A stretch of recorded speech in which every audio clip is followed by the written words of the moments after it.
Jones from the Atlanta Falcons to the Tennessee Titans. This is a guy who's going to go to the NFL's Hall of Fame, and at 32 years old goes from the only team he's known in the NFL to a new one.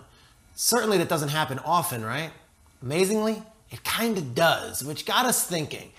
Are there other Hall of Fame wide receivers who have been traded at the heights of their careers? Yeah, there have. Here are the top 10 plays from Hall of Fame pass catchers who have been traded. Let's start with number 10, a guy who put up huge numbers with the Packers the first decade of his life, and then goes to the Raiders, and then is traded to the Bills. James Lofton, AFC Championship game. The Bills had never been to the Super Bowl.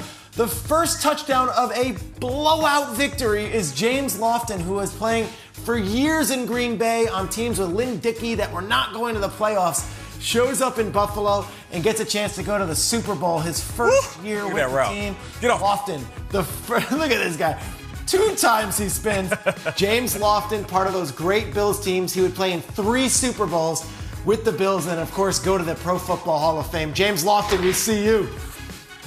And we see you, T.O. 2004, it's his first year with the Eagles. What a sensational season from him. They're in Cleveland. McNabb looking. Oh, look, there's 81. Every other catch was a touchdown. Now he gets up, and there's always extracurriculars with T.O.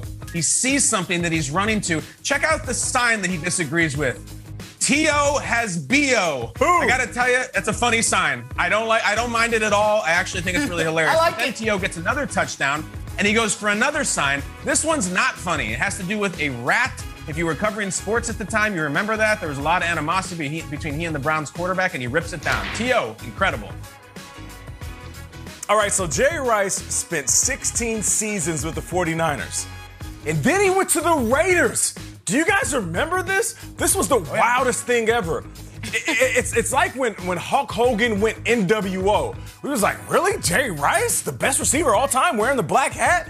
And he's out here routing dudes up. How about this throw?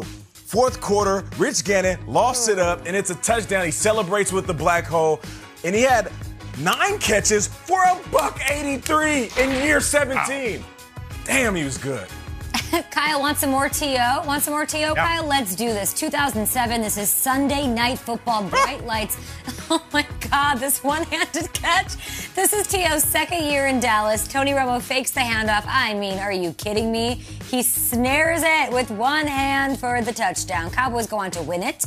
The Giants would take the playoff rematch later that year, back in 2007, leading to T.O.'s infamous, "That's my quarterback" speech. So, love the moment. It lives in infamy in NFL lore. I love it. T.O. twice already on this list.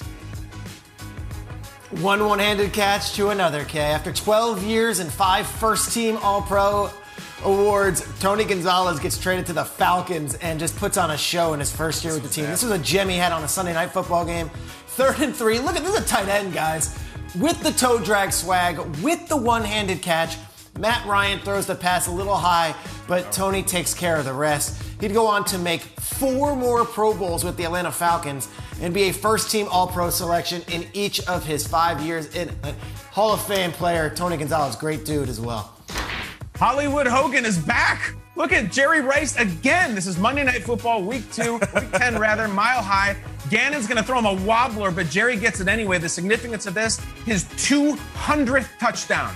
200, I said. He finished with 208. Emmett second with 175. Side note, Rich Gannon, this would be his 8th straight completion in this game, in the middle of setting a then record 21 straight completions on his way to the MVP. Wow. The Raiders, of course, will go all the way to the Super Bowl and get absolutely pasted by the Buccaneers. But this was a great night. 200 touchdowns.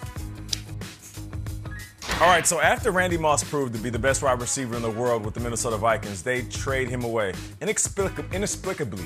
And of course, I was sitting back saying, why would you trade away Randy Moss? He makes this catch over Darrelle Revis. This might be the smoothest, the coolest, the nicest catch ever over Darrelle Revis. Darrelle Revis kind of grabs at his hamstring like so many DBs have done throughout their career trying to guard Randy Moss. You know what's wild, though? The catch was crazy. One of the best ever. Revis held him to only 2 catches on 10 targets. So Revis actually locked him down.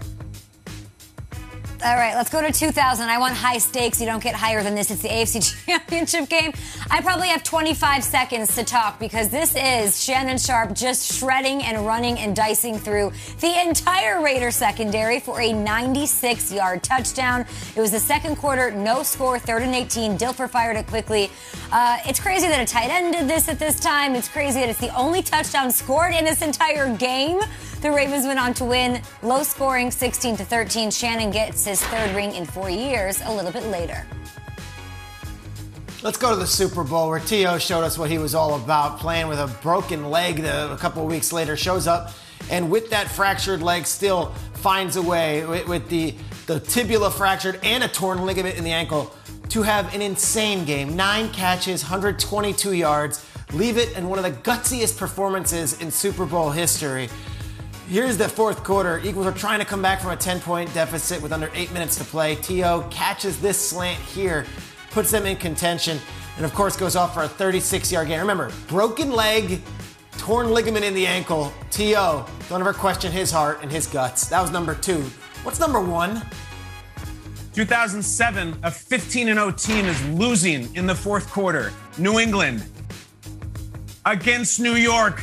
Moss got it! Unbelievable drama through the dark night for the touchdown. This would be Randy Moss's 23rd receiving touchdown of the year, breaking Jerry Rice's single-season record. It's also Brady's 50th, which was a single-season record at the time. This was the precursor to the Super Bowl matchup. And then it was like New York had him. They had him for a second, and then Moss busted out, and eventually David Tyree signed a deal with the devil and now runs a smoothie shop in New Jersey. But that was number 23 for Moss, the all-timer, the first ballot guy. Look at this one more time. An unbelievable throw through the New Jersey night. These two teams really had it out for each other, and Moss got off as he did. Super Bowl would go to the Giants. This night was the Pats. 23 touchdown catches. It's truly insane. I'll make this note of that whole list. Jerry didn't win with the Raiders. T.O. never won with any of his teams a Super Bowl. Of course, Moss didn't win his. Tony Gonzalez didn't. Shannon Sharpe, the only one on that list to win a Super Bowl with one of these new teams, which makes me wonder, can Julio Jones be a difference maker? Can he get Tennessee over the top? We'll see. We do know we'll probably get 1 or 2 highlights that'll be on this list when we do this next year. It's so true, and it was Shannon's first.